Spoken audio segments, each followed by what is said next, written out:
बात ममता बनर्जी की, जिनकी चुनौतियां दिनों दिन बढ़ती जा रही हैं। विधायकों से शुरू हुआ टूट का सिलसिला अब राज्यसभा सांसदों तक पहुंच चुका है। सुखेंदु शेखर, सुष्मिता देव और प्रकाश चिक बीजेपी में शामिल हो चुके हैं और सिर्फ शामिल नहीं हुए, हाथ उपचुनाव के लिए उम्मीदवारी की पक्की हो गई।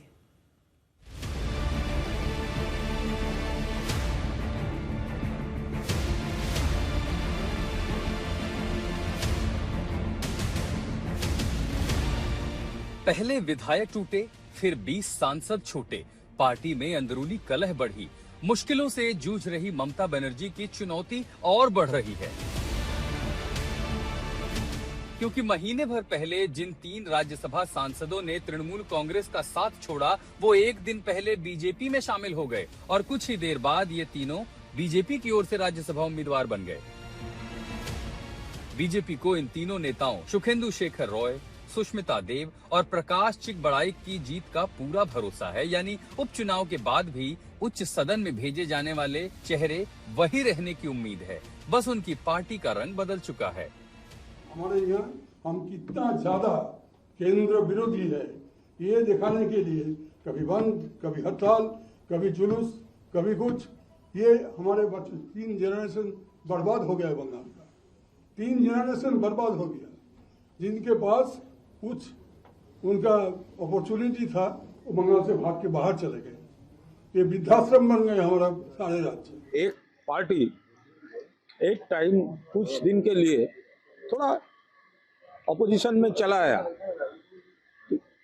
इसके लिए अगर सीनियर लोगों को ऐसा सब चेंज, अभी ये खराब है वो खराब है, अरे जब चीफ मिनिस्टर थे ममता बनर्जी तब अब कुछ छोड़ा नहीं, अब सब छोड़ने का टाइम ये पब्लिक देख रहा है, पब्लिक सब देख रहा है।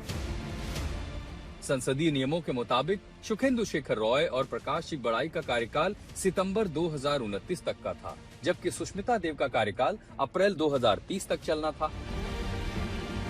अब इन खाली सीटों पर 24 जुलाई को उपचुनाव होने हैं और तृणमूल छोड़ने वाले यही 3 नेता उम्मीदवार होंगे।